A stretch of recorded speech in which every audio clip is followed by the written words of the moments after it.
Now, earlier today, Time announced its Person of the Year. So, who's the Person of the Year? Is Donald Trump? Nope, not this year. It is actually the Silence Breakers. Now, these are, of course, the men and women, mostly women, who risk their careers to speak up about sexual harassment in the workplace. Now, that announcement stirred up some very, very angry Twitter trolls who think that women that are being harassed should just shut the fuck up. Now, I want to read some of those angry tweets for you guys, and before I let Ron jump in here with his opinion, there was somebody that said, and this is in response to the Fox News article, so you know it's going to be great. You know it's going to be full of lots of understanding people who are just looking out for women's best interests. Now, this is a tweet. Women are going to pay for this. Oh boy, that sounds fantastic. You can't prosecute from the past. You need to say this time forward, this behavior is unacceptable, and don't wait 20, 30, 40 years later. Stand your ground and have witnesses. Okay, I lied. Ron, I want to bring you in after I say this. You know the reason that people don't speak out 20, 30, 40 years ago is because the power dynamics in play. You have people that are in positions of power where you could lose your job, where you could get harassed, ironically, just like this, for coming forward with an accusation. So it's never been easy to come out and actually say anything about it. Right. Yeah, I mean, somebody, and I forget who it was now, but somebody that was accused of something, they said something along the lines of like, well, this has become like a pandemonium. This has become like a, you know, like hinting that it was some sort of witch hunt or something like that. And no, that's not what this is. What this is this whole thing is an evolutionary step of people just saying we're not going to tolerate certain behaviors anymore that we've passively accepted for way too long. People passively accepted inappropriate behavior, and particularly at the workplace, for way too long. And now folks are finally standing up and saying no more. And that's a good thing. I mean, that really is a good thing. And you know, everybody is deserved their fair process, sure. Yeah. But you know, I think it's overall a very positive thing that we're not taking this anymore. You know, like that this isn't the type of environment that we want to conduct ourselves in. So yeah, I think I'm all about like the folks that have been outspoken about this getting their due recognition. Absolutely. And look, it's not as if we're not worried about the possibility of false accusations. Of course, not every accusation is going to be, you know, 100% true. That's why you have to actually look at, you know, things like motives and things like that. But generally, I would say probably about 98%, 99% of people of that come out with sexual, you know, harassment and abuse allegations, I would believe them. Because there's very little reason to lie about this. And one of the red flags that you can tell false allegations is maybe the person who's doing the alleging gets something out of it. Like maybe a certain Fox News personality or a former Fox News personality who shall go unnamed. But that said, like I said, I agree with you, Ron. This is a good day. This is a good time that this is happening. These women and in some cases men deserve some, you know, deserve all the accolades and all that stuff for putting themselves on the line. I mean, it's not easy to put yourself out there and to open yourself up to abuse from, especially from random Twitter asshats. Yeah.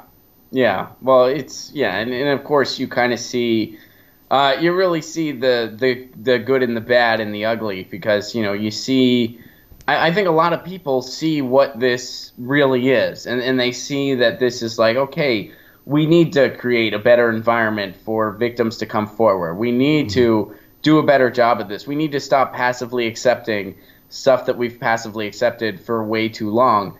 But then, like, you see the, you know, of course you see the other side where you just see people saying the most horrific things on the internet, and you're just like, wow, would you Would you say this to your mom? Would you say this to your sister? Would you say this to your, girlfriend or your wife or your whatever?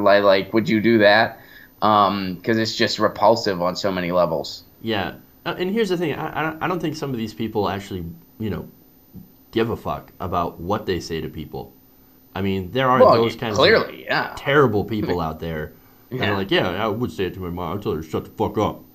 Well, I hope your mom slaps you. Yeah, well, I mean, for that. yeah. I mean, seriously. I feel you. No. Now, speaking of some of these terrible responses, we're going to go on.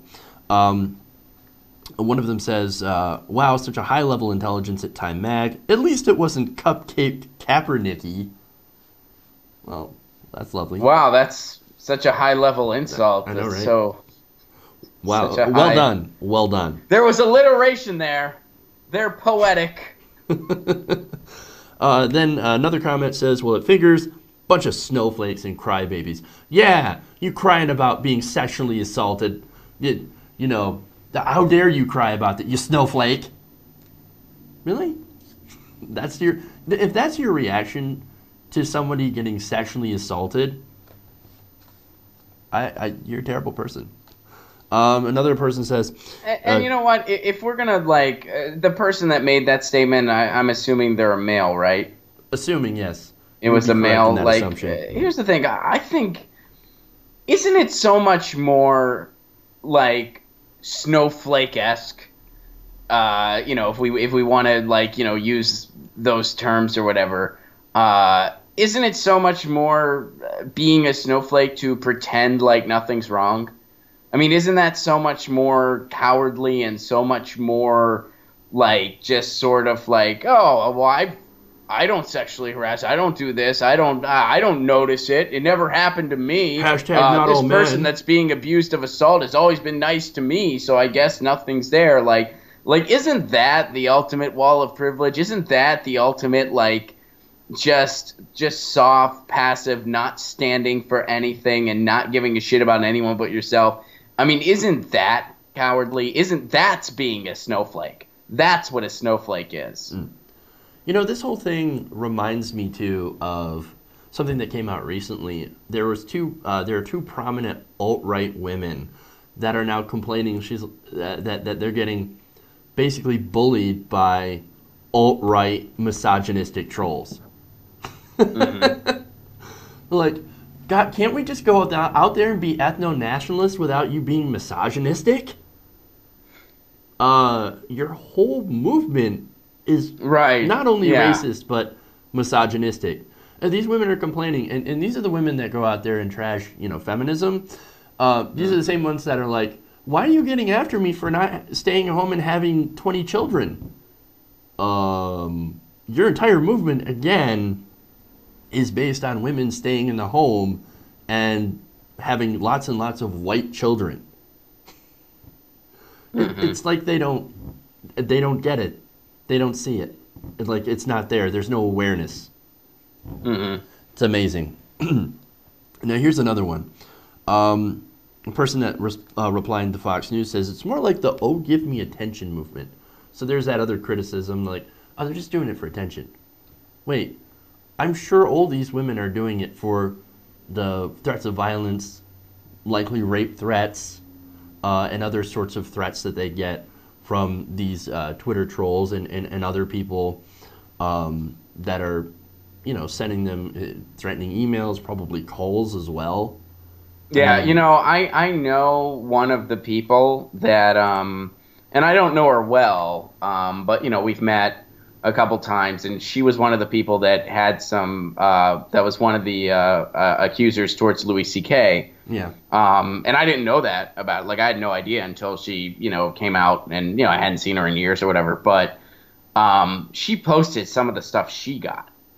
And that was just, the Louis C.K. thing where he did admit to it. I mean, his apology was Right. kind of sad, but I mean, this is someone that did admit to it. And the stuff that she got was, I mean, it was just I can mind-boggling. imagine it's horrendous. The death threats that she got, the she was lying and this and that she got. And I mean, yeah, I don't think anybody wants that type of attention. No victim wants that type of attention.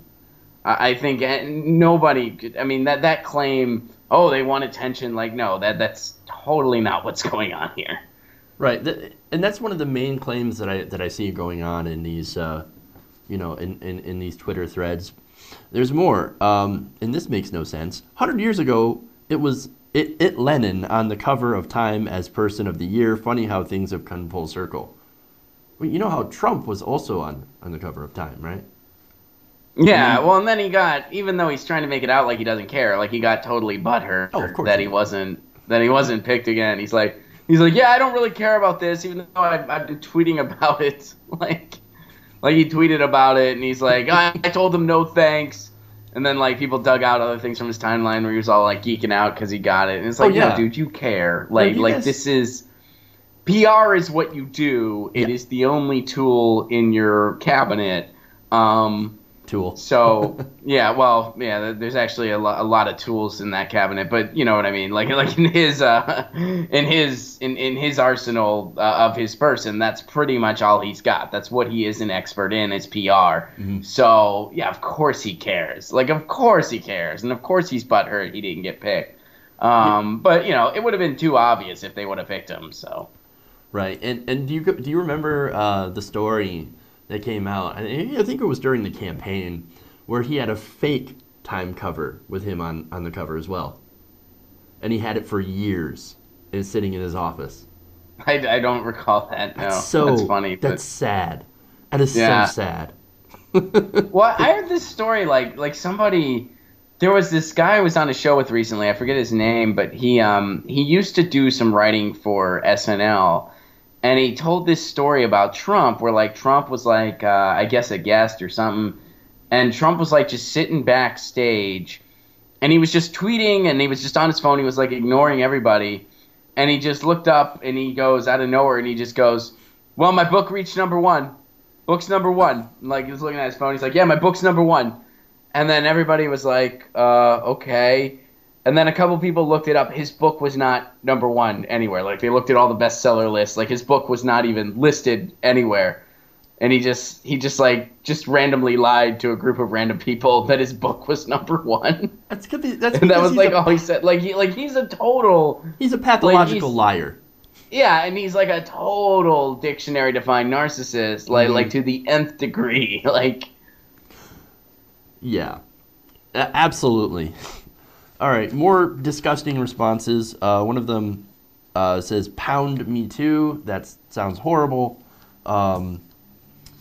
This one says, "The only problem is most of these women are lying and can't prove anything." This is the Roy Moore defense, by the way. "Other than a couple perverts getting fired, not one guy has been criminally charged. LOL, bunch of BS." Mm-hmm. You know, there is such a thing as called statute of limitations. Just saying. True. I don't think he knows that. That is a thing that does exist. There are statutes of limitations that prevent people from going after people criminally after a certain amount of years. Like, if there wasn't, it's possible you could see Lee Korfman, who was the 14-year-old that was molested by Roy Moore, go after Roy Moore legally. Mm-hmm. But you don't see that, so you have that. Again, you have that statute of limitations. That's why so many people can't come out and actually do criminal stuff. Although, I don't think in Alabama there is a statute of limitations, to be fair. So I think I was wrong on that one. There might not be a statute of limitations. I just don't understand the cultural thing where we just like, where people, and I think I do have a theory on it, where people just defend the most powerful. Like they defend the person that's being accused and automatically write off the victim. Now, again, I'm not saying that people aren't due their fair process. Of course, everybody is due their fair process. Everyone deserves a fair investigation, et cetera, et cetera. But when you automatically deflect into victim shaming, when you automatically defend the most powerful. It's a weird response, and it's more common in our society than we recognize, whether it comes down to, sexual assault or sexual harassment, or whether it's even just, defending a CEO, Jeff Bezos, whatever the Yeah. situation may be. There's this weird knee-jerk reaction in our society, to kind of defend the most powerful and to kind of be in their corner. And I think it's because so many people still entertain this delusion, and this is the same reason that I think is a big reason why Donald Trump is the president. People entertain this delusion that they're going to get a seat at a club that they're never going to get a seat at, because the system No. is set up against you. You're never going to get a seat at that club. You're never going to get a seat there. And sometimes, just people in my daily lives, I just want to shake them. Like, you realize they don't give a shit about you, and you're never going to be in their club. Like, that, Yeah. right? It's just not going to happen. It, So it, I know it, that's Carlin, kind of going a little big picture with all this, and I'm kind of like blending issues a you're little going bit, meta here.